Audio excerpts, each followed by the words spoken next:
Bulan Mei 2024 di sebuah kereta bawah tanah di kota Taichung, Taiwan, seorang pemuda bernama Xu Rushan melakukan aksi heroik melawan aksi penusukan. Ketika ditanya kenapa dia berani melakukan hal itu, jawabannya sederhana dan cukup mengejutkan.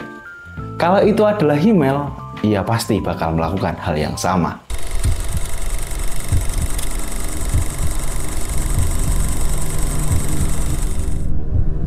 Buat yang belum tahu, Himmel yang dia maksud adalah karakter dari anime Frieren.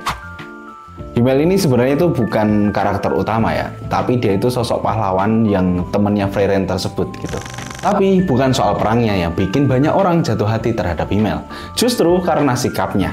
Cara dia menghargai orang lain, cara dia membantu tanpa menghakimi, karismanya bukan dari kekuatan, tetapi dari keteladanan. Bahkan setelah dia tiada, dunia dalam cerita itu masih penuh dengan orang-orang yang berubah hidupnya karena pernah mengenal dengan Himmel. Tokoh fiksi bisa membentuk cara seseorang berpikir, merasa, bahkan bertindak. Dan ini bukan cuma terjadi di anime. Dalam psikologi sosial, fenomena ini disebut dengan role model effect. Orang cenderung meniru sosok yang mereka kagumi, nggak cuma ikut-ikutan gaya, tetapi bisa meresapi ke dalam value dan keputusan hidup. Kalau kita mundur ke masa lalu, kita akan menemukan bahwa hal ini juga terjadi pada orang-orang besar. Bahkan tokoh setangguh Umar bin Khattab pun punya sosok yang ia teladani.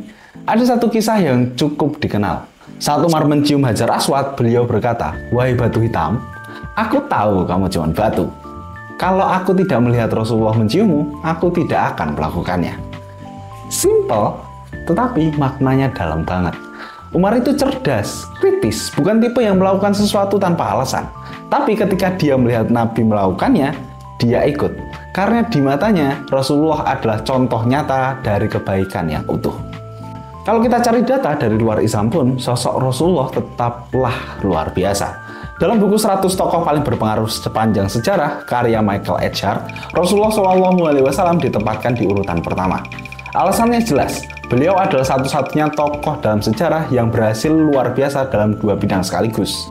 Nggak ada tokoh lain yang pengaruhnya bisa menyentuh semua sisi kehidupan manusia seperti beliau. Di buku Super Leader, Super Manager, karya dari Dr. Muhammad Syafi'i Antonio, Rasulullah digambarkan sebagai pemimpin paling seimbang. Beliau bukan hanya pemimpin spiritual, tetapi juga ahli strategi, komunikator ulung, dan manajer yang luar biasa. Bahkan konsep manajemen modern hari ini banyak yang bisa ditarik dari cara Nabi mengatur tim, menyusun strategi perang, hingga memimpin masyarakat yang sangat beragam. Dan mungkin tanpa kita sadari, kita ini sudah sering banget mengikuti jejak beliau. Dari hal kecil kayak memberi salam, makan dengan tangan kanan, tidur miring ke kanan, sampai cara menghormati orang tua dan menyapa tetangga. Kita nggak selalu sadar, tetapi jejaknya ada. Dan itu bisa jadi tanda bahwa kita secara perlahan sudah meniru langkah orang yang kita kagumi.